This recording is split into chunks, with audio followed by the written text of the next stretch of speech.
That's cheap. Oh, we're live. Hey, hi. Wow. Hey. Oh, you did go live. All right, cool. Welcome to the first episode of season 3 of the weekly. Boom. Thank you very much for joining. And back in the new year, we still have the same faces. Some of them look slightly older, some maybe younger because of Botox. But we'll start off with Mr. Hawaiian Bagnell from Some Gadget Guy. How's it going? It's going great, man. West Coast represent. I got like at least 3 hours of sleep last night because my daughter is awesome. So I'm ready to do this. Let's go. Next up is Mr. Warren Bowman from BW1. What's going on, guys? What's up? I'm getting distracted by an Instagram video right now. Wow. Interesting Wow. And next up is Mr. Sam, aka Black Iron _man. What's up, man? Hey everyone, how you doing? All right. And of course, myself, Thunder E, Booredatwork. I think we should have like sound effects with each person's name. You know, like, yeah, make it a little more exciting. I like it. Yeah. All right. Cool. So should we start off with the giveaway announcement? Because I know a lot of people are waiting for that. Let's Or should we milk it to the end? Useless. We always start with the uselessness of the week, and then I think after the uselessness, we can find some time to do a giveaway. Okay. All right. So this week's uselessness comes from our good friends at Microsoft. I have now save that rant for a video because it's long. Wow. Well, we can do the short part of the rant. Yeah, but You the can give uselessness. us like a tease of the rant. Sam knows what I'm talking about because he experienced it with me twice. We should do it together. But let's start off with the uselessness before I go on my little mini rant. So this article came out this week on Newsweek that Microsoft explained why Microsoft ended unlimited OneDrive storage because they felt there was an article coming out that was going to paint it in a bad light, and they decided to speed up the process and end it. It looks like they were going to anyway, but this also added to that very abrupt, we woke up the next morning and it's gone. Mm-hmm. So please, anyone share their thoughts before I just kind of veer off into rant mode. I'm trying not to. Just the only thoughts I have on this. One, the way that this was delivered in an episode. What was it? An episode of This Week in Tech or something like that? It was a Leo Laporte show. Mm-hmm. So that's a pretty high-profile show, but then to be so cagey and nebulous about, well, someone might have said something bad about us. Microsoft is too big of a company to be blackmailed like that. I don't understand what anyone could have. I think Microsoft. blackmail is a wrong word to use. I don't think they were being black. So someone had information that they were going to publish that caused Microsoft to change major business tactics. Yeah. That's kind of like blackmail. Blackmail is saying if you don't do something or if you don't give me something, We'll going do to something release to this make you information. look bad. Yeah. So what are these people asking for? Nothing. They're asking for nothing. They're just going to release news. Well, like any other journalist they're going out to publish there an would article release that's going to make news. Microsoft look bad. Guess what? People published articles about a freaking government, about a administration, Nixon, that made him basically get impeached or almost get impeached. Okay, he retired early because of that. That's just the way life works. Yeah, but reporters would release news. Microsoft. See, the problem with this is that it isn't like Microsoft doesn't get bashed in the media anyways. Exactly. So why do they care? Exactly. Oh, excuse me, Why do they language. care? No, I mean, but Yeah. to Juan's point, though, I mean, it is a form of blackmail any way you look at it, right? But that being said, to your point, the stupidity of Microsoft for capitulating with it in the first place is another thing that, to me, okay, I'm going to stop, sorry. But continue, because I feel like I say it was a scoop. I say someone got a scoop that Microsoft didn't want them to have, and at the end of the day, Microsoft was like, guess what? We can release the bad news anyway before you even release it. So nah. We got out there before you. Well, What kind of decision making is that? But they didn't get out ahead of anything. They just wrecked what OneDrive was. They Yeah. turned OneDrive from my favorite web storage solution to an average, normal, everyone else does business the same way web storage solution. Oh, you And want they to know didn't how even they funny didn't it even is? do anything to compete against Dropbox or I mean, like any of them.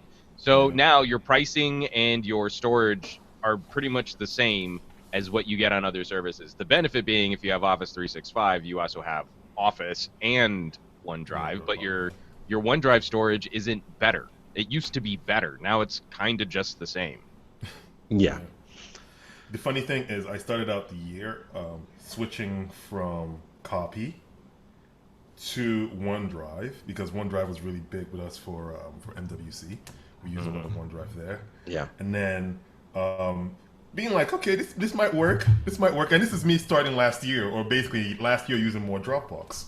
So I went from last year, 2014, Dropbox, to 2015, copy, box, OneDrive, drive, and guess what I'm using as of this morning? Dropbox! It is 2014 all over again because everyone else couldn't figure out how to do cloud storage right. Well, and this also just prompted me to invest in a much bigger NAS. So Yeah. Oh yeah. I just pushed the button on a 12 terabyte NAS, and I'm going to be using that to back No, up. it's so true, man. I mean, it is. I mean, 12 just terabyte running what kind of RAID configuration? I'm going to go RAID 5. So you basically have 24 terabytes in there. Oh no. No. RAID 5, you're basically doing it across 12, all, so it's 12 terabytes. It's and 12 then you're terabytes. saving, But okay. I'm gonna the way I'm gonna be striping it, I'm probably gonna have access to 8. So I'm Okay. gonna be sacrificing OneDrive to use as the. OneDrive be failing. That's all that it is. OneDrive be failing. Microsoft be failing. Let's just put it out there as it is. We might as well just keep this snowball rolling. Okay, Before I so talk about OneDrive failing, Mr. Thundery, Yeah. drop the your thunder knowledge, man. on that. Drop the thunder on that. So the last month of December, I'm going to try and summarize this as quick as possible. The last month of December, I have been through the worst customer service I've ever experienced, not just from Microsoft, but from almost any company. And this started off with Sam, actually. He got the Xbox One USB dongle, all right? Went to the Microsoft store to return it because it was, it just wasn't working. Gets there and they tell him, I'm sorry, we can't RMA it because this doesn't exist in our systems anymore. Why? Because they've discontinued the single unit. It's now bundled with a controller. So there is now no way for you to return this. The only way you could get it back was because... and I should mention that before I went in the store, I had spent several hours on the phone with Microsoft with people who could not figure out what the dongle was. So that's this one. He had to basically ship it back to Amazon. Oh no, dude, let's explain it right, okay? I go in there to ask these guys to replace it, thinking there's a 90-day warranty on this thing, so you can go in and swap it, right? I go in there and they're telling me, oh, well, we can't really send it back because there isn't, we don't have a way in our systems to send this back and whatnot. So I'm like, okay, so what do we need to do? They put me on the phone with Amazon and then walk away doing whatever else, taking care of whatever other customers. So I'm in a Microsoft store on the phone talking to Amazon to send something back to Amazon. I'm like, I could have done this at home. To get to the worst case now is when I'm talking to the guys at Amazon, I just kind of let it out. Like, you know what? I'm going to put this stuff on Twitter because Microsoft really fucked up. And I basically dropped, I dropped BooredFemme, whatever. The guy must have gone away and then came back and like, you know what? What we can do is we can take one of the controllers and pull the dongle out and give it to you. That doesn't solve my problem. What if this one's broken and I have to return it again? I have to go through the whole same bullshit all over again without this time being able to return it to Amazon. So it actually makes me worse off at the end of the day. Plus, it's customer service. It's not who you know. It's freaking customer service. If I buy something, I expect it to work, and if it doesn't work, you replace it. Don't say, oh, because this guy might have some kind of Twitter presence that he's going to basically put us on blast. We should take care of him. Hells no, that's not how it works. You take care of every single customer like they are customers. No, I mean, but that's the thing though, because when I went to the store to get my Surface Pro 3 replaced, I'd gone in. They told me, okay, we need to swap it out. I'm like, sure. They're like, we don't have any here. We'll mail it to you. I was like, I need this soon enough. They're like, yeah, sure. It'll be there in 2 days. 3 days later, it's not in my place. So I call Microsoft, and Microsoft tells me, oh, it hasn't even been shipped out to our center in Texas. So I go to the store. I say, what's going on? Well, I'm sorry, sir. It hasn't been shipped out, so you have to wait. I was like, no, I need a Surface Pro 3 now. They're like, well, we'll see what we can do. I'm like, okay, I'm going to wait. sit down for a little bit, come back. Well, there's really nothing we can do, but maybe we can give you something. I'm like, okay, fine, give me something to use, and then when that other one comes back, I'll give you your unit back. You could probably buy one, and then I was like, you got to be kidding me! I have to buy stuff for you messing up, and I was there for literally 3 hours. I just lost it. I went on Twitter. I just abused Microsoft Store a little bit. This is, of course, when 2 Microsoft reps decided to call me personally. Right. And then, of course, on Twitter, they were like, hey, what's going on, blah, blah, blah, this and that. They were able to give me a unit. The unit they gave me also was technically DOA. As soon as I came home and didn't update, it just crashed. Right? And I'm like, why do I have to do this? And wait, this is still not even the best part of this whole story. Right. The best part is returning Sam's Pro 4. Oh. Now, the only reason I had to go, and it was good I went there, was because I purchased it. So it's under my name. And we went to the store. Basically, just quickly summarize, there was a little light. Basically, there's a light bleed. Issue with there was light bleed. Yeah. Light bleed on display. We go there, we drop it off. Sam, the girl who was looking at it, looked at it, and she's like, "I'll be right back." She walks over, and Sam's like, "Uh-oh, this is not going to be good," because we can see her shaking her head, and we see the manager saying something. She comes back and says, "Well, it looks like this is user error." I was like, "Oh shit! You didn't just say that. You did not just say that. You were holding it wrong. You understand? You were holding it wrong, and that's why all the light was bleeding through the display." She said, "You didn't just say that." And then Sam went on a low tirade. I went on a low tirade, and then I said, "Look." The manager comes over, and I lost it at that point. I told the manager, manager said, "Well, maybe you did this, or maybe you did that." I'm like, "You sound like Donald Trump now. A lot of maybes and probables, and you're basically calling me racist at the end of the day. So what the hell is going on?" At that point, they now decided to keep it for further testing. I'm like, how do you know it's user damage when you are not you're not technically proficient at fixing this? I know you're not. And then later on that day, they called Sam and said, "Oh yeah, we'll give you a brand new Pro 4." But this took, literally we were there for like 3 hours or so. And then to make it even worse is that the Microsoft store, the online store and the local store are not linked. So if you go to the online store and you want to search for your purchases, the only thing that will show up is whatever you bought online. Nothing in store. It's a complete it's a mess. Their customer service is having a little bit of growing pains when it comes to the whole idea that you have a physical store that is branded Microsoft. They have not a little bit, but quite a lot of growing pains with customer service, and it's really becoming kind of frustrating. I'm actually seriously going to stay away from buying anything Microsoft until they figure it out, because I don't want to deal with this again. I just don't. Well, and it's just disappointing because we're watching a company that really hasn't developed. Outside of Xbox, their hardware solutions have been things like mice and keyboards, right? We know Microsoft makes baller keyboards. Yeah. It's they're going through the same styles of teething pains that Google went through when they started trying to sell directly to consumers. And you want to go like, how does a company this large not figure out better how to sort of relate directly to customers?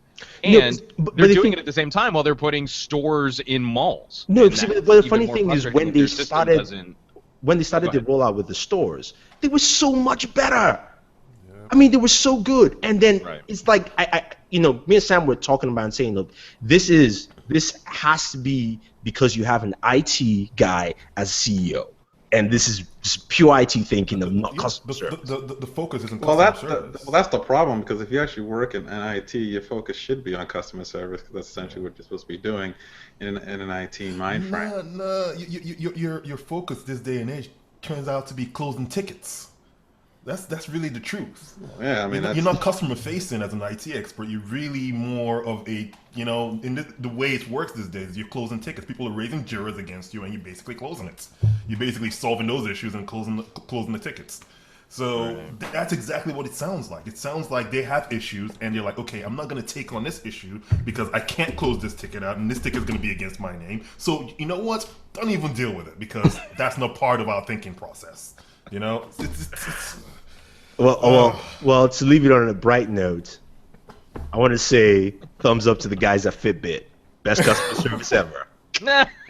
But They handled my stuff in 2 minutes. Done. Trust me, it was really fast. I should say this. There was one Microsoft rep the day I went in to pick up my replacement Surface 4.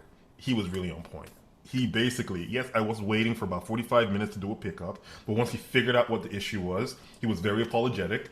He basically took care of all the issues, removed the system from your name and put it into my account, and he did the whole thing. And the whole time he was very apologetic and saying, "Hey, I understand why you're frustrated, and you know this is not the way it should work, but these are the tools we have." So I'm like, okay, someone finally did something right, which is, hey, we understand that you're frustrated as a customer. We're sorry.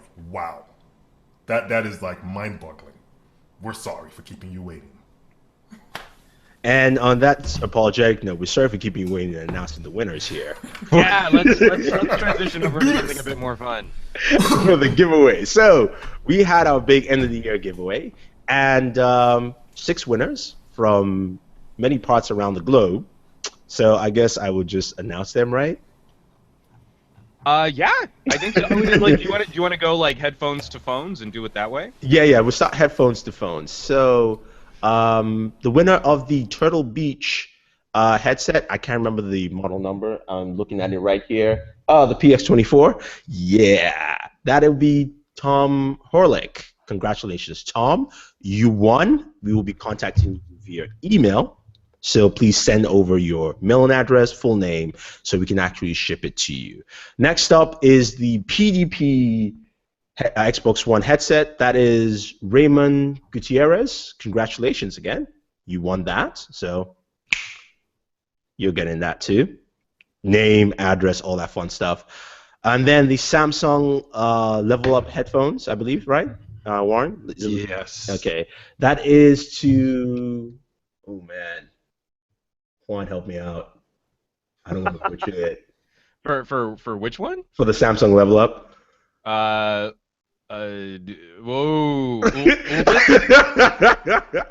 Well, the problem is this person lives in Ireland, and so you can never remember dialectically speaking where. Okay. It's Uldis. It's Uldis Gibelis. It's not hard, guys. Yeah. It's Uldis Gibelis. Uldis, congratulations again. We are really sorry. Not trying to butcher your name. We just want to get it right the first time. So congratulations on winning the. Yeah, he's not watching the show again. So please send us your information. We'll email it to you. Now over to smartphones. So we start off with the Blue Studio Energy 2. That is going to Giulia Verì from Italy. Congratulations, you win that. And then the winner of the Lumia 830 AT&T edition, that is going to Randall Drews. Randall Drews? What? Yes. Randall Drews just won this awesome Lumia 830? What? Yay. Yay. Okay. and finally, the winner of the Studio Plus X is Jaykumar. Yeah, Jaykumar. Thank you. Wow.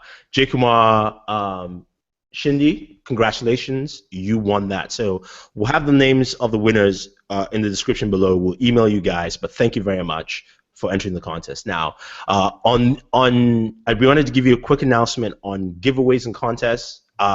Moving from here forward, every month, at the end of the month, we'll be having a giveaway on the channel. So stay tuned. There might be a couple of things. You might need to look back at previous shows for some of the answers, questions. I don't know, but there will be a giveaway every month for the weekly. So stay tuned and definitely check it out.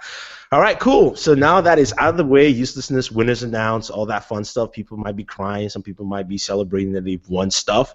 Let us get on to the meat of the matter. It is 2016 and CES starts Monday. So, what can we expect, guys? What are you expecting this year from the show? Stuff. Gadgets. Really? Immersive 3D environments. I think we're going to see another push for glasses-less 3D to try and become more of a living room solution, and I think it's still not quite ready for prime time.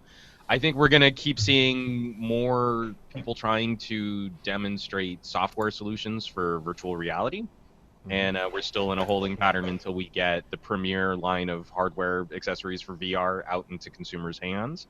What I'll be curious to see is whether or not we get any big announcements around CES, like if we start teasing new phone lines or anything like that. I don't know. I think the tablet market is so cold right now that we're going to see another year of a very cheap consumer tablet solutions for most people, like $100 Windows tablets kind of a thing. And I'll be interested to see what becomes the big takeaway from this year's show, like what actually gets people excited to start talking about some consumer electronics. I think we're going to see a lot of wearables, a lot of fitness wearable focus. It's going to be a lot of stuff about those. That and a lot of stuff about connected homes and connected life, and how you can connect your washing machine to your TV and back to your stereo system and so on and so forth, and how all of it syncs in harmony. I think that's the big thing we're going to hear mostly. I think they'll mention 3D again. Everyone will groan, and then we'll never hear about it again after that. But I think those will be the big things. There's going to be a lot of wearables and connected stuff. I think we'll hear about some phones from some of the up-and-coming larger international companies. I don't think you'll hear anything from big players, but we'll hear a few things here and there, I think, from them in terms of phones and wearables and smart devices and so on. I think we'll hear a little bit more about some Ultrabooks coming out. We'll probably hear more, but since with Windows 10 now out, I think we'll hear more hybrids and Ultrabooks and things like that. Will probably present itself a little bit more at CES. But other than that, I think that's the thing. I think we won't see a lot of large, big, earth-shattering announcements like we've had in the past. And it's been a few years since that's really been happening anyway. CES hasn't really been the platform for that for a while now. Now, a lot of companies have once it's gotten big enough, they've been able to move it on to their own sort of announcement on its own sort of platform. I think we're going to hear a lot of smaller announcements and unique and cool things that just aren't big enough to be able to have their own sort of thing going for them. I think it's interesting you said wearables, because it seems to me like companies really trying to jump on board, even fitness tracking right now, are all trying to make up ground for not having been there when Garmin and Fitbit got their solutions out the door years ago. Like a bunch of companies scrambling to try and come up with solutions that Fitbit was actually the surprise smartwatch winner of the year. Like everyone got juiced about Apple Watch, but I think one of the most popular Christmas time sales accessories was Fitbit. The various Fitbits throughout their line. And the Charge Jar was really big. Everybody was asking me about Charge Jar was huge. Even my sister got one, and she loves it. I think the whole reason for that is because everyone else was on smartwatches while they stayed on fitness trackers, and somebody said last year that the focus should be on fitness, and that's what people want. But apparently everybody else is apparently smarter. Someone said it first before that person said it. Prove it. I have it on video. Really? Warren, I totally agree. I totally agree with you. And I've been saying it's not about notifications or whatever. It's about the measured lifestyle, basically how you can quantify your lifestyle, and that is what these bands, these Microsoft-esque Fitbit and Garmin really give you. Everyone in my family now has a band like that, and my parents have Garmins. Okay, so it's like everybody realizes that is really what this helps you with. You want to live a healthier lifestyle. You can see how much you walk. You can measure how much you work versus how much you weigh versus what your heart rate is. When your heart rate starts getting better, when you're sitting, when it's dropping, when it's increasing. There's so many things you can measure that just making it a smart watch that gives you email and text notifications is like, why even have it? Yeah. So I'm sitting here rocking a Pebble Time, and I think if you're approached with the right energy and the person is looking for the right solution, that these things still have reasons why someone would pick them up. It's just They I are think all a disappointment to me. no, They cannot beat me up, Scotty. I really think the easiest thing to explain to consumers is this thing tracks your steps. So they understand pedometer. It's once you start getting into this is a watch with a screen on it, you expect it to have more of a phone-like experience when really we're just talking about moving notifications, and then people get disappointed. They don't try it long enough to actually understand that moving your notifications off your phone is actually a pretty good thing. That's just not as sexy, you know. So Sure. I still think, you know, smartwatches have their place in being the transition, and that's why I like smartwatches, because eventually I'll have a face-mounted display and a pair of sunglasses, and then my phone will send heads-up notifications to my windshield, and all that stuff will spread. But for now, the only thing that I have as a solution for that is a smartwatch, and I want notifications off my phone.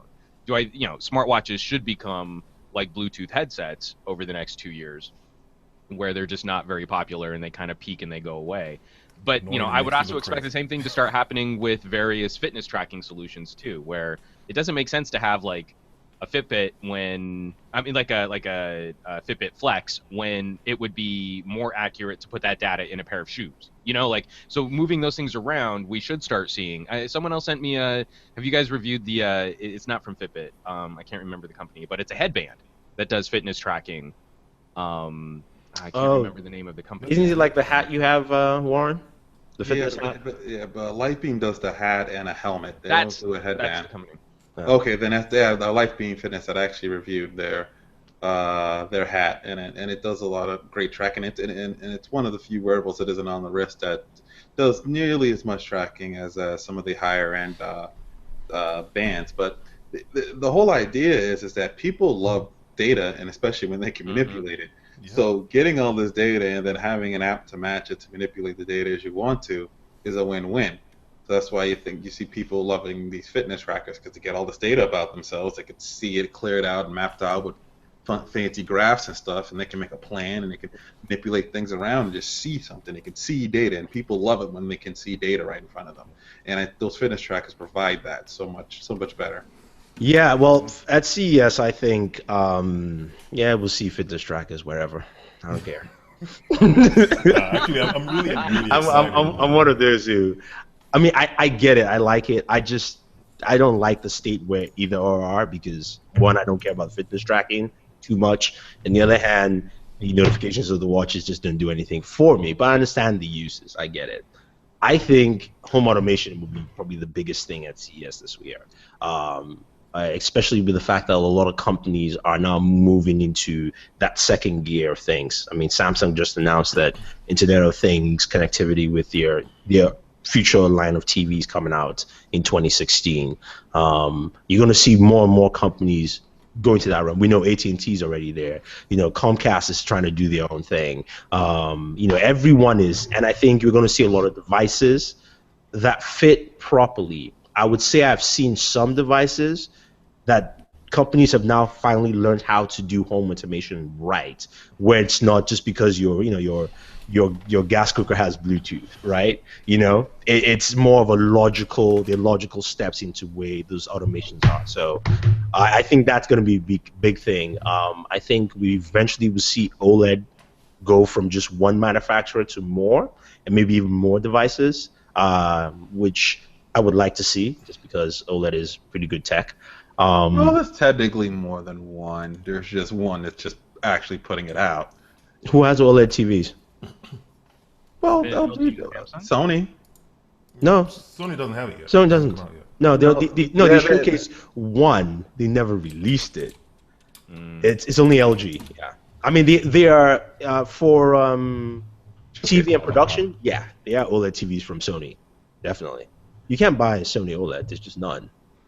And I'm looking at a 75-inch one right now for $2,000. Yeah, 5-inch for what? Dude, realistically, we're talking TVs. Well, I'm talking about mass market. But let's not forget, there's one thing that I think all of us has forgotten, but also is very big in the in social, political, whatever circles right now, which is the whole idea of security, and I think that's going to play a big part of CES 2016. I think the whole idea that people Encryption is becoming this thing that people around dining tables are talking about, and you don't have to really be a techie to talk about it anymore. Sam I feels think vindicated because he's one of the subscription. I'm not I am encryption paranoid as heads. hell. That is Yeah. true. He feels very vindicated right He's now. extra paranoid. Oh, no, let's not even get there. Paranoid. There's a reason I tried building. I used to actually run my own mail server. Let's just leave it at that. But Hillary I mean, Clinton. but at the end of the day, it's like this conversation is being had now. You're talking about people who came out with phones like specifically for this. You have stuff like Black Phone, and then you start going ahead and you're seeing people, or you're seeing the news and politics the way they're actually making encryption an issue right now. And with the recent laws around encryption in foreign countries, also in the United States, I think that might also play a big factor into CES 2016, where you might start seeing what's it called? What's Samsung solution? Lock or Knox. Knox. Yeah. Knox. You might start seeing Knox becoming more consumer friendly rather than just being pushed for the IT when crowd. we talk about Knox, I think one of the biggest trends is going to be sort of like the most minimal amount of consumer awareness for security features, but then touting security features. So like in Marshmallow, when your phone is encrypted out of the box. We're not going to trust that consumers are going to encrypt their phones. We're just going to do it for them, and then their phones will be better protected. And I think that's going to become one of the bigger trends in consumer security solutions, not corporate or business security. Yeah. Solutions. Yeah, But in definitely. consumer solutions, is just like, you know what? We can't trust you not to put really strong passwords on your devices, so we just won't let you use weak passwords. You'll just have to keep coming up with a longer and longer password until we think that's going to be secure enough. Oh, you're not going to encrypt your phone on your own because you had to go into your settings to do that? We'll just encrypt your phone out of the box. Yeah. And then it's just not a question of whether or not you will do it, we just will. No, definitely agree. I think we'll see that. I don't think we'll see it at CES. I think what will happen at CES is companies who are doing that will be having those talks with bigger companies and vice versa and things like that. And then afterwards in 2016, we're going to start seeing different rollouts. This is an opportunity for BlackBerry to take that lead and say, you know what, Google, if you really want to incorporate this in Android, just license our tech. And we can help you out with those kind of things and blah blah blah. So I do agree with Warren though. I think this is the year of seeing some really cool, unusual tech at CES, because we're not going to get the big, the next big thing like either 3D or VR, which have already come and they are now going through the maturation process. I think this is the year we'll find you walk around the show floor and go, ooh, what is that? And it might be like I remember there's a year they had a speaker made out of glass, which is really cool.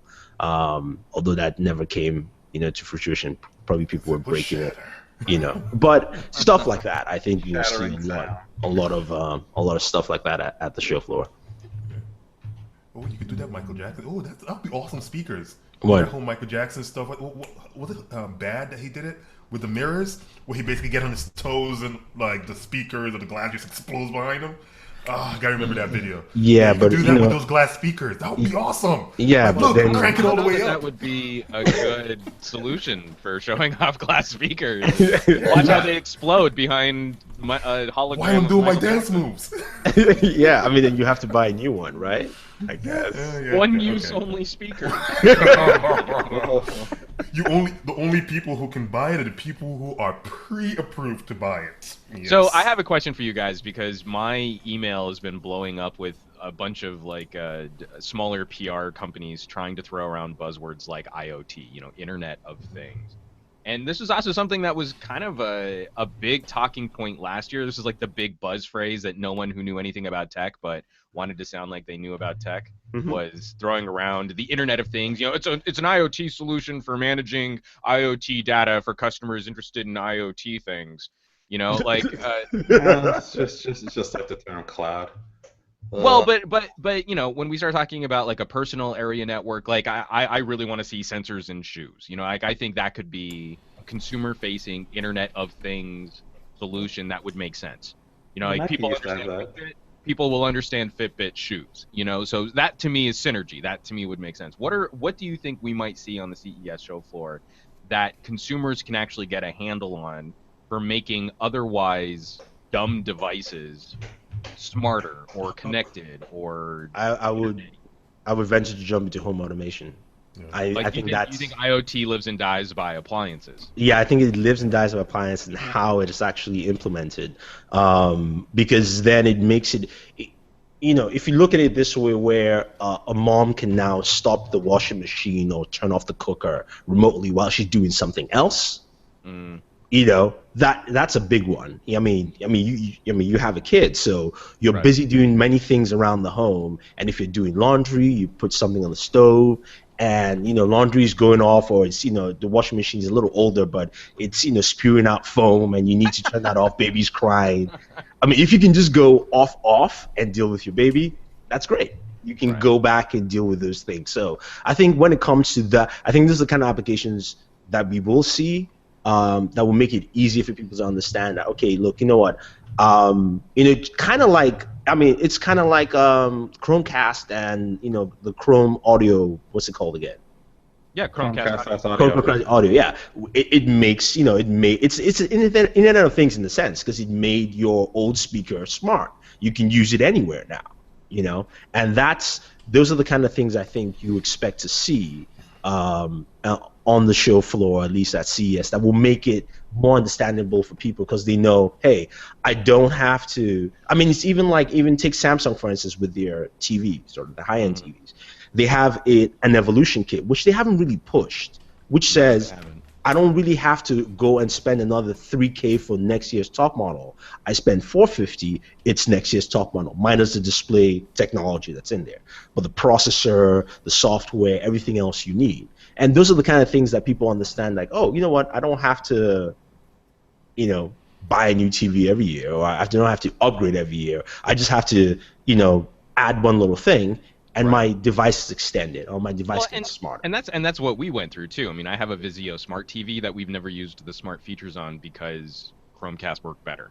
Mm-hmm. But for a lot of people out there with just regular dumb TVs, it's not difficult to make your TV smarter through a Roku or an Apple TV or Chromecast. Yeah.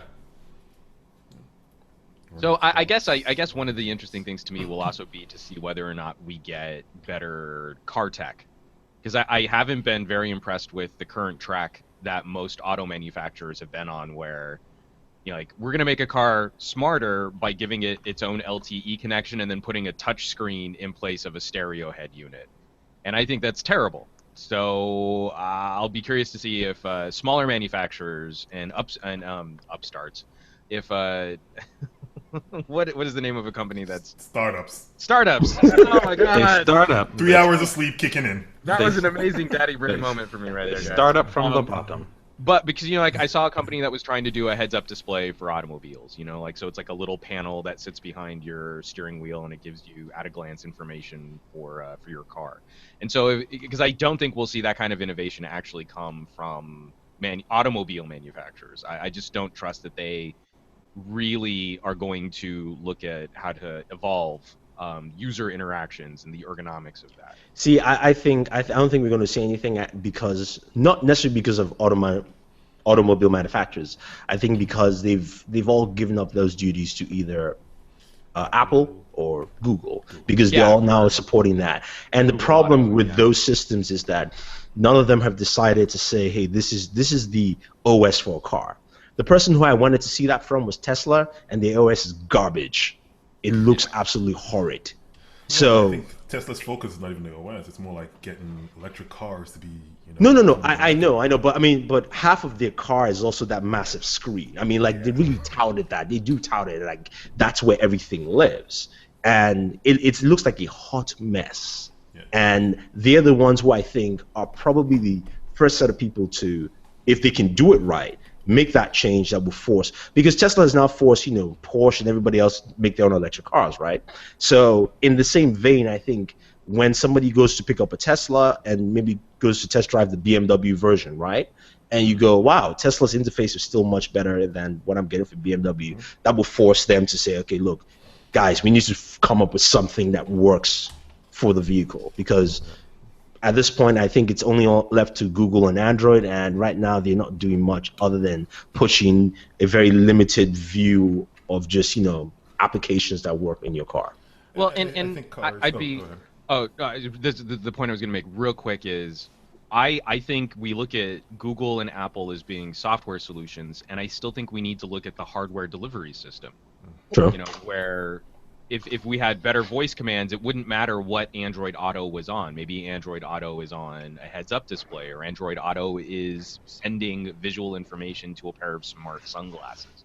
It wouldn't matter so much if we could work on the user interface to be a little more Star Trek-y, So that's kind of where I would like to see some actual innovation happen, because this trend of smooth, featureless touchscreen, like you were saying in the Tesla, that's becoming the tech solution, and I think that should be criminal. Like, I think that should be against the law to have a tablet in your dash. It should be, because isn't there a screen limitation on the size of screens in front of a driver? It's state by becomes- state. In California, we do have statutes to say that video displays should not be visible to the driver.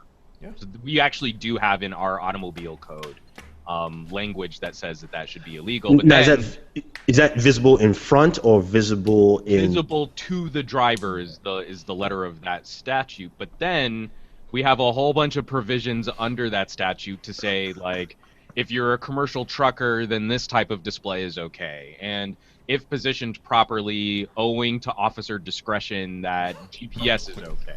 And so that's what I mean, is like, we need to stop saying, like, texting while driving is illegal, but playing Angry Birds while driving is technically legal because the law doesn't say Angry Birds.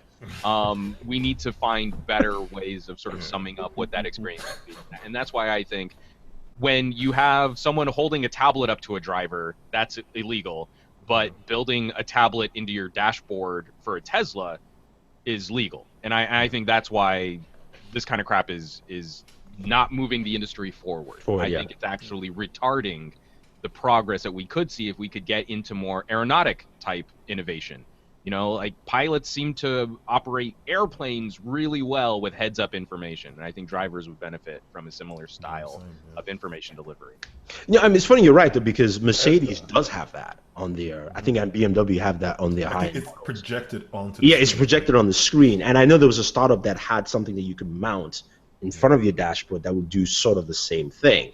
And I agree with you. More tech like that, where because it will help with changing lanes and traffic aid, and the vehicles are coming in certain We places. should link it up with social networks so we know what state you drive. So if you're a Mass driver, it'll pop up and say Mass hole on your display in front of you. So you know what we're dealing with. It's a asshole. Yeah, but I definitely agree. I think those things, those little additions, maybe that might come from manufacturers. If Mercedes already has that, I would like to see that delineation down. Yeah, well, the problem is it's often the most expensive car with the most expensive accessories package has access to a heads-up display. I don't think the tech that goes into displaying very simple text information on a windshield is that expensive. No. I mean, with Garmin, was it Garmin that did their? Garmin has one. Yeah. Yeah, so if Garmin can do that for a couple $100, then I need that technology in a Honda Civic. That's where it needs to be, not in an $80,000 luxury car with a $10,000 accessories package. More like 40, but who's counting? And the driver is like, getting just paid that 45. package. Oh, that's just that package, yeah. You remember back in the day when, like, to get like a DVD package in your car was like an extra $2-3 grand, or to get GPS, I was like, see, what it is that CD was a special CD. In your car. it was crazy back then. But I definitely agree with you. I guess you could say, moving on to stuff for 2016. What do you guys expect? So we know there's a lot of rumblings on S7 coming out early. Now, some documents have kind of leaked to said yes, there will be a press conference around MWC in February, which is usually the case. But it looks like the release date might actually be much closer to the announcement than previously thought. Any thoughts on the S7 and some of the things you've heard? Oh, great! It launches 3 weeks earlier than it normally does. That's not a I think big that's deal. really what's going to happen. That's not a big deal. I read a report saying it's basically around the same time frame Yeah. So It just the sounds like announcement, they're. yeah, they might be sorry. pushing the announcement up by a day. So instead of having it, last year they had it the same day that Well, HTC the had rumor its date is announcement. Sunday. Yeah, that's the thing. That's why I'm saying a day early Yeah. because normally it's the Monday, and then you run into the HTC or Samsung. Oh God, HTC was a waste of time. But yeah, that's what they're doing. I think they're trying to basically. Oh God, I keep saying basically. They're trying to avoid what happened last year with the HTC announcement being on the same day. You have it a day early. A lot of people are going to show up for PepCom, and probably PepCom's going to take that hit at the end of the day. So I think No, but it's a good decision. The I only. think. Oh, go ahead. Sorry, go ahead. Go ahead. No, go ahead. No, I was going to say I just think that the release is actually going to be much sooner than expected. Much sooner than So expected. here's why I agree with E on this is we've been hearing those reports that Samsung might be getting a window of exclusivity on new Qualcomm gear. Ooh, And if that's yes. true, I would expect Samsung to try and maximize that window as much as possible, which means that, moving the Galaxy S7 up, in their release window, would give them, like, if that gives them 2 months over an HTC or an LG competitor, at the beginning of the year, that could be pretty brutal, as people are looking at re-upping on 2-year contracts and stuff. I mean, not on AT&T, obviously, because AT&T just got rid of that. But, once you have consumers locked in, there's very little you can do as a competitor to really get your products up to the same level. Yeah, and you also should know that. I mean, Samsung is going to announce their own what do you call it again? Payment system. Not payment system. Monthly. Yeah, just like their own you trade in. Yeah, their own trading program for smartphones. So they're going to definitely announce that and probably want to capitalize. But I think the other thing too is that this is the other device I wanted us to talk about was, the iPhone 6C is coming. It is coming. Let's just not even fool ourselves. Because Apple is beginning to look more like a traditional smartphone manufacturer in terms of releasing and timing, and releasing the 6C will help them out because even though Apple had a lot of hoopla, if you saw the sales from last year, they were not as magnificent as the hype was. Well, this is always the tricky thing, Apple. I thought they demonstrated good. They demonstrated consistent, if boring, economic growth, which then wasn't enough to keep investors interested. Investors want to see an Apple that somehow always manages to display meteoric growth, which is impossible. Realistic. Oh, of course, and unrealistic. But this was the first year in almost 10 years that Apple was in the red for their stock, where their stock closed lower than it started at.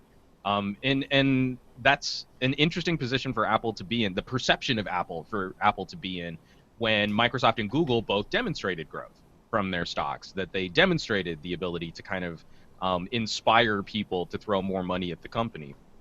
So I think hopefully they've learned their lessons from the 5C, and they're offering up an actual real entry-level or mid-range product line that around the world can make Apple a more competitive force.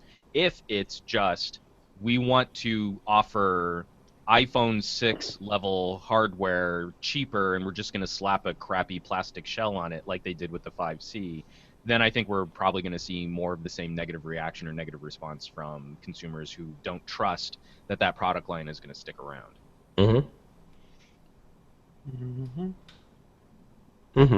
That's all I have to say about that. Okay. No, but I do agree. Nothing to say about Apple products. I do think that Samsung is looking into that in consideration, just making sure that they have some buffers on, because rumors is 6C will be around April. So for them also, it's creating that much buffer. If you're making an announcement at February 20th and your devices launches March 1st or around then, for the S7, at least maybe in the US first before it expands worldwide, then you're giving yourself enough buffer zone against that, to move forward. But you think the S7 will launch in March? Yeah. I was thinking it might even be earlier than that. What? That very day? They make the announcement? Yeah, but I mean, like the S6, the S6 was actually available to buy the beginning of April, right? So I was Yeah. expecting like we would maybe hear a product announcement for S7 end of February, and then like a week over. Oh, I guess I would Yeah, okay. be So March if we're 1st, yeah. talking very beginning of March, then March, yeah, that's what I mean, yeah. So I'm thinking the very first, the very first week of March it comes out, and my thing for Samsung is if I am Samsung, to refresh things, or maybe you can make that announcement early, is also showcase a line of cases that supports Samsung Pay, and say it supports the iPhone 6, Yeah, that would be big news, man. and just be done. Just slap everybody in the face and Yeah. go home. I mean, I'm actually kind of surprised that they haven't been licensing out more or working with other accessories partners on stuff like that, because Samsung Pay does offer up something unique over every other payment system. Yeah. It is the best payment system for your phone out there right now. It is.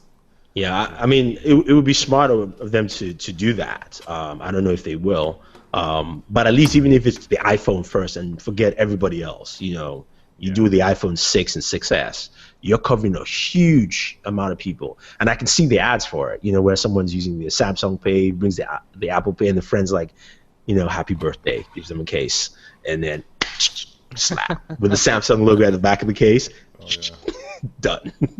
So I mean, yeah, it'll be interesting to see that. What do you guys expect from HTC? I mean, they had a rough year in 2015.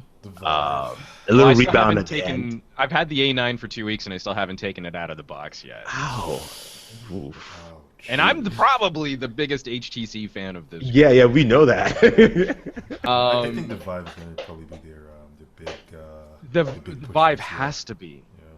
Yeah, they have to diversify away from phones. They're not going to jump into tablets. They're probably not going to jump into any other kind of consumer computing gear. They've got to start diversifying outside of just standard phones. See, well, I agree. I mean, the Vive is fine. I have no fear of the Vive because they're only doing the hardware aesthetics of that device. Yeah, and Really, it's all the Steve. point I was going to make is the fact that maybe they need to go back to what they traditionally were good at. They need to become OEMs at the end of the day and just stop making their It's own too brand late stuff. for that. No, I don't think I don't think they I need think they to. really should, because their vision, they don't have vision. They don't have enough vision to continually expand their business in ways that actually make sense. So I think they need to scale it back, go back to what they're good at, which is take someone else's idea, put it in the hardware, and then design the hardware properly to the specifications of Steam, whoever.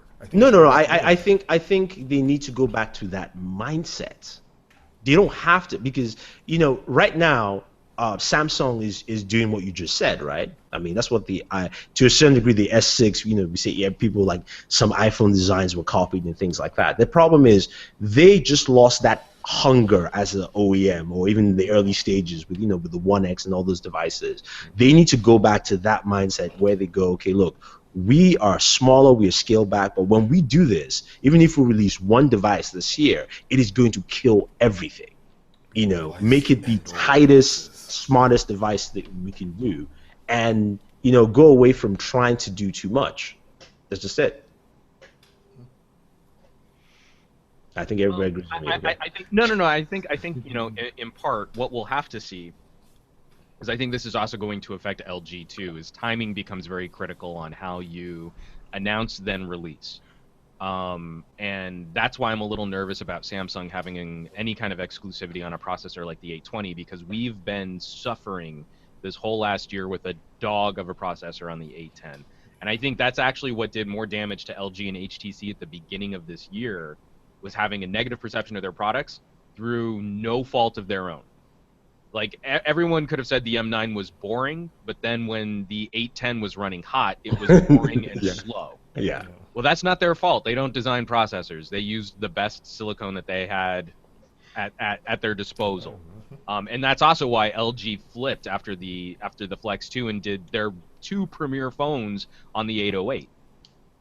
So if this pushes LG and HTC releases even later into the year, we are going to see, again, another sort of stalled year in terms of smartphone design. I think 2015, outside of Samsung's processor line and then LG doing things to walk away from the Qualcomm A10, was sort of a stalled year for smartphone features and smartphone hardware. And You it know- would be scary if the same thing happens to other manufacturers because of exclusivity deals. You know, speaking of which, so LGH says couldn't HTC up to buy the Exynos? Apparently, yes, they can. Yes, they can. Yeah, because Samsung is releasing. I know the 8890 is the one that it is paired with the 820 in terms of Samsung flagships. They also have an 8870 Exynos that Huawei is picking up, and Lenovo is picking up in one of the devices. Lenovo's picking that one up. So That that is is a good thing. possibility. Wow. I mean, And HTC has a manufacturing deal with MediaTek. They just Yeah, I refuse mean- to ship those products to the United States. and I mean, like, MediaTek's Helios X10 processor is very good. I mean, it's about finding other opportunities where you can compete. I wouldn't count out Intel and Nvidia this year either. oh yeah, speaking of Nvidia Intel, Nvidia might be the one that would be surprised if they really do much on the phone space, because they kind of scaled back a bit. They went to their own internal kind of what's it called, solutions, like tablet solutions. And stuff. yeah, I know. I think their processor is ready for prime time. The problem they had in the past was, they had so many manufacturing issues, hidden issues, but with the Intel line of devices, the gaming centric devices they had last year, they were running their processors, which absolutely killed it. I think they're ready for prime time for somebody else to jump in and take advantage of that. The big question I think this year is Intel, because if the rumors are true, with the quote-unquote Surface phone that literally would be a miniaturized x86, that will be interesting to see how that works. I mean, Yeah. that's the last final straw for Windows Phone. It pretty much is. I mean, it's like, if you don't make this, man, we'll go push you off the cliff. No, not we. I mean, Well, because we all had such amazing experiences with the Lumia 950 running these early OS builds, right? Because they were just bulletproof and awesome and never crashed or lagged or had issues with the App Store, the camera locking up, or anything. They were perfect. yeah. It's too bad nobody really knows about that, because people actually have to buy the phone to know that. Yeah, that is true. I mean, it'll be interesting to see. I really like to see what that Surface phone eventually becomes, or as it's now called internally, Panos phone. Yeah. So, if Intel can deliver on that, that would be a shakeup that I don't think anybody understands yet. But if is honestly, the big question. for Intel and Nvidia, I don't think the problem has been processing power or what or even processing power management. It's been radio management. Yeah. Where Qualcomm and Samsung have better solutions for making sure that your phones will sip less battery when they're pinging LTE towers. And that, I think, has been the bigger challenge. So NVIDIA has a great tablet solution. So even if your tablet is LTE enabled, you have a much larger battery in a tablet. It doesn't matter, yeah. And so that to me is if they can get after power management solutions like the way that Qualcomm has, this year could be very competitive for Intel and for NVIDIA, because there are so few competitors out there right now to Qualcomm. And we saw what happens when Qualcomm comes out with a dog of a processor. It sets everyone back. So we have a question here from LGH. He says, then why are many players choosing Qualcomm option instead of differentiating? Are they afraid of app optimization, or that could be better for the Snapdragon processors? I think really in the do think past, maybe. Well, I don't think it's software. I think it is they have the most proven track record for things like radio management and quick charging. You don't want to have to reinvent the wheel for that kind of support. And I think that's why you still gravitate towards a Qualcomm, but that's also why we've all been so skeptical. Someone else mentioned too that, what was it? It was an ARM Aslam.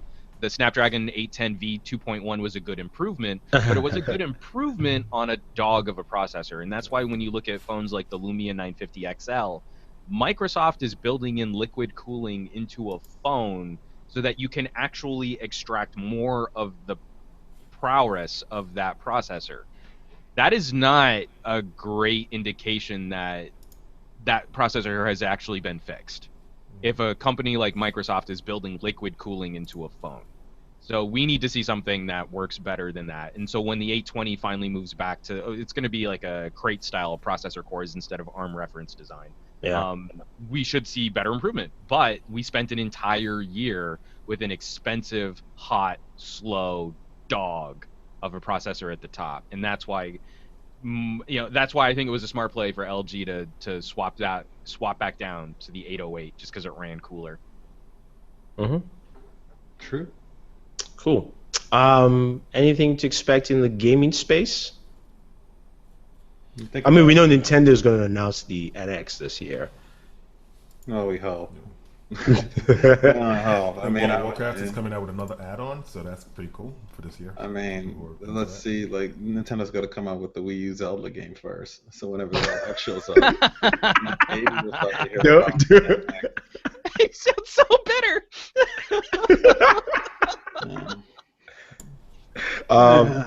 Although there's been more rumblings of a mini Xbox, kind of like a, Apple 360, yes. Yeah, almost like an Apple TV style type thing. But you're right, a 360S more or less than anything else. I don't think that'll happen. I think they might. I don't. These guys are going to be pretty careful about when they're going to make their next hardware refreshes. I don't think they come this year. I think they come sometime in 2020. So we're going to see a Xbox One Slim this year? You saying no Slim? That one is Slim though. I'm not changing my process. I mean, the only way that they're gonna pull that off is they yank out the Blu-ray player in that thing. So that's. It's about time too. That's the only way they're gonna yank that thing out of there. I mean, we all know where Blu-ray sales are. Nobody buys them anymore. I think probably Xbox Slim would probably be the Xbox with people who want backward compatibility, because they'll probably build the software in there or the chipset in there to be very robust to cover the backward compatible games. So. Yeah, but the problem is you're gonna have to get the games on there, and they still require the disc to be shown. So they're still gonna need a disc on there, so that's keep that Blu-ray player in there. So at the end of the day, the thing's gonna be about the same size. Or you have an external add-on. Yeah, like an HD. Boy. Yeah, that worked out well. Wow, you look so excited about that one, man. You're like, yeah. That means he bought it. No, I didn't. I'm excited when people have terrible accessories like add-on disc players. Yeah. Oh, terrible. Okay, so I guess the biggest players in gaming space would be VR whenever they launch both of them.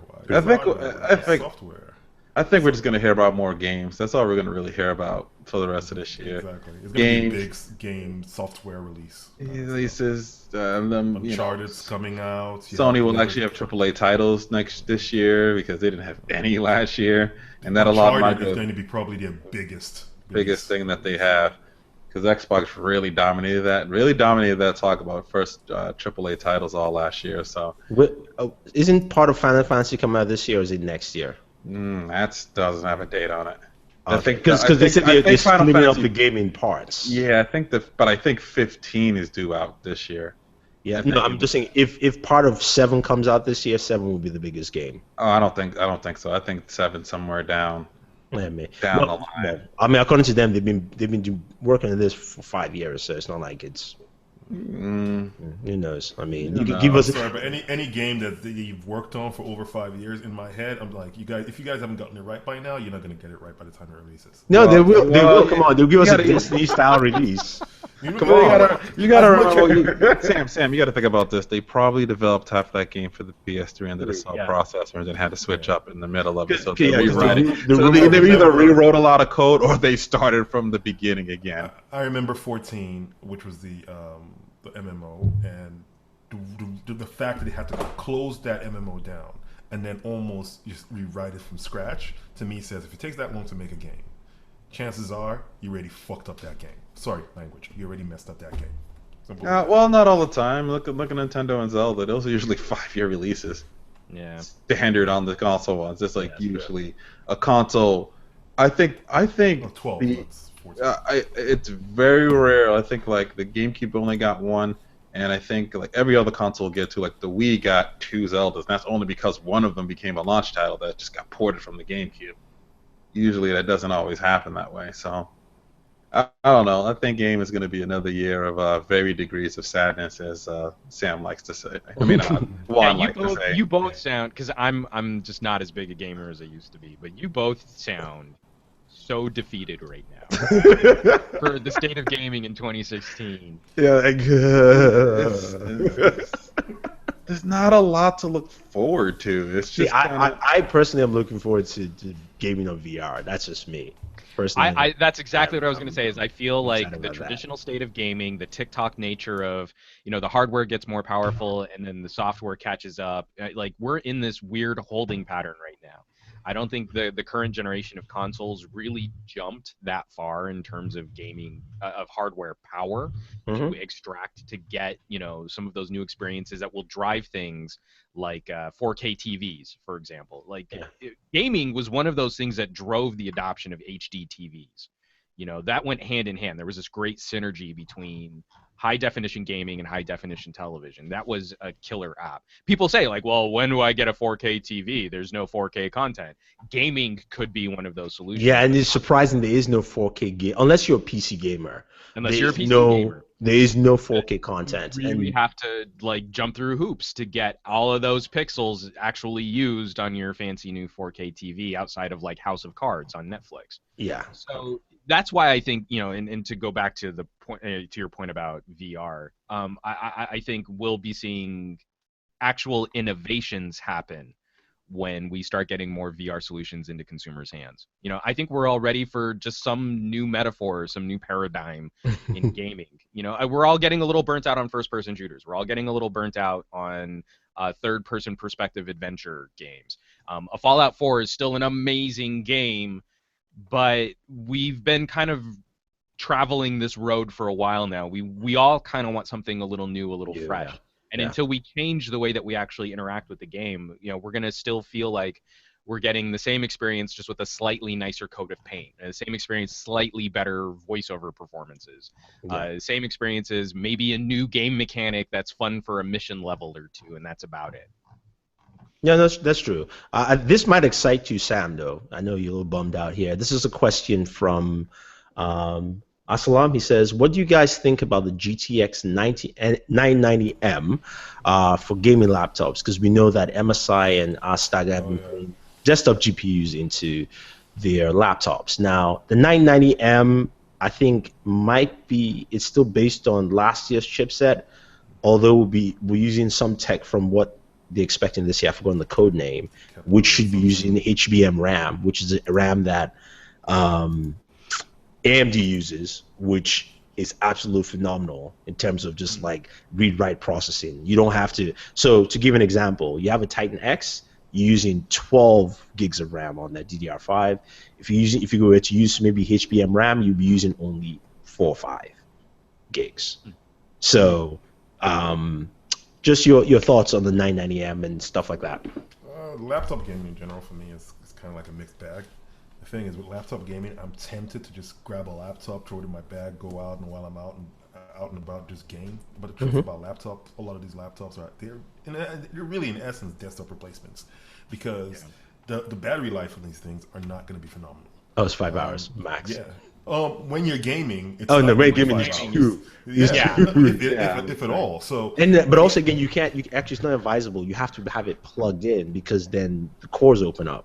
Because if you don't, you're just not doing anything properly. So at the end of the day, yes, it's exciting to have desktop quality GPUs, not desktop size, but get desktop quality GPUs in these laptops. It's always great when you can do that, when you can basically miniaturize these huge cards that we have in our desktop PCs. But if you are a laptop gamer, yes, great. But if you are an actual gamer who really wants to be all about mobility and whatnot, it's still the same situation where you have to plunk down and game plugged in or whatever. It's really just a desktop replacement. So it's exciting. Yes, I want to see more power. Hey, power, overwhelming, awesome. But in a laptop, to me, it doesn't really excite me that much. No, I really hope that we see over the next couple of years more of a modular solution, thanks to things like USB Type-C, where I can have my little Ultrabook for when I want to go out to a coffee shop and write articles and write scripts, and then I can dock that Ultrabook into a power cradle, which has a dedicated GPU, or maybe even just like a totally different processor GPU combination that I can use as a workstation. Yeah, MSI actually Really has heavy lifting done. MSI actually has a system like that. They have it's probably about yay big. It fits in like a GPU. I think they may have one that actually has SLI configuration, and you dock it in, and Well, and weren't we supposed to see more of those things through Thunderbolt too, right? yeah, They never really took off. He never did. I think USB Type C would definitely help with that, because it was really cool because the unit they had like say a 960M processor in there, and then you docked it in, and they were playing Crysis 2 at max, just because they wanted to show they could run it on that system. So I think I think stuff like that will work. In terms of the NVIDIA card this year, it's called the Pascal, and it's supposed to go with HMB RAM, second generation, up to 16 gigabytes. Because of course, NVIDIA likes to just max out as much RAM as possible, which is what they do in the first place. Hey guys, I gotta head out, so I will see all of you at CES. And yeah, CES. All right, cool. All Well, I guess on that note, we should be rounding up also. Yeah, Juan isn't making it to CES this year. Yeah, I'll be reporting from home on CES this year, but I'll be trying to keep up with everything you guys are doing and sharing and chatting and all that fun stuff. All right, cool. And we'll be at the show. We're leaving tomorrow, spending the week there.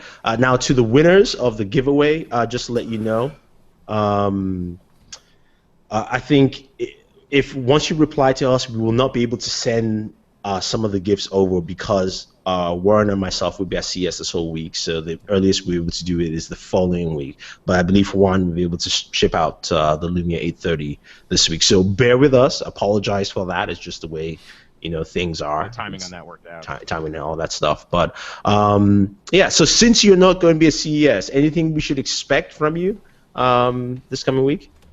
Well, because of the new daughter being at home and the holidays and family, I'm actually going to be catching up on a ton of accessories reviews. I've got some editorials that I think are going to be fun, some comparisons like USB Type-C versus Apple Lightning connector type stuff. And then I'm also going to be doing a contest for New Year's because my New Year's resolution is to lose weight. And the friends at AT&T hooked me up with a little prize pack of a Fitbit Charge and LG Tone Pro Sport Bluetooth headphones and a flavor infuser for tea. Also, that if someone else is also looking at maybe trying to get their butts in gear to lose a little weight for their New Year's resolution, I'll be starting that giveaway on Monday. Sweet. All right, guys, you heard it. In case you want to get ultra buff. Or less flabby like I am now. You can do that. On our end, I don't know why the video is so choppy. I apologize. Yeah, all of a sudden it got choppy. Yeah, but on our end, we'll be at CES, Sam and I. So just forgive us because videos will come in randomly and all over the place. They'll be at how it goes at CES. Yeah, they'll be at odd hours a day. That kind of stuff. But just watch, share, enjoy that kind of fun stuff. Yeah, just keep the channel open, and you might be hit with a few surprises. Who knows? Yeah. Just a couple of quick things before we finish up here. I believe Sorak says GSM Arena reported a Z6 Lite from Sony. I would be excited, except Sony ditched the U.S. market, and even to buy them and find their devices is hard business. So yeah, people are asking me to do camera reviews for Xperias, and I have a hard time throwing my limited budget at a company that refuses for my region. Yeah, no, definitely. I think Sony will announce the Z6 Lite at CES. They always announce a phone at CES anyway, so we'll probably see it there. But nothing. I mean. It's just the way Sony is, so it's the least we can do. I don't even know how to answer that question. So anyway, guys, thank you very much for joining us today. A lot of people today. We had up to about 45 people with us live, so thanks for watching, people. It was great.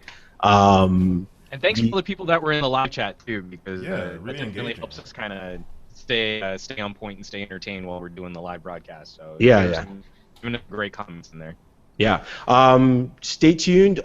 We will actually try and have a show next week. We'll be in CES on Saturday, but I think we can do one. We can do a show We can do a show Bandwidth that next the week. hotel allows, yeah, definitely. Why Yeah, not? yeah. We'll try it. No, we'll try it out. Yeah, we'll try it out. We'll let you Actually, know. if Warren is there. I can host it from my side, and that Yeah, way yeah. have dropouts. And So we stuff. don't. Yeah. So we had dropouts. Yeah. Cool. All right. So we'll do that. We'll have the second show, and yeah. Thank you very much. Enjoy the week, and always enjoy your entertainment. Bang. Yo. Wow. I can't stop. Still alive. Keep it going. Yeah. Seriously, it's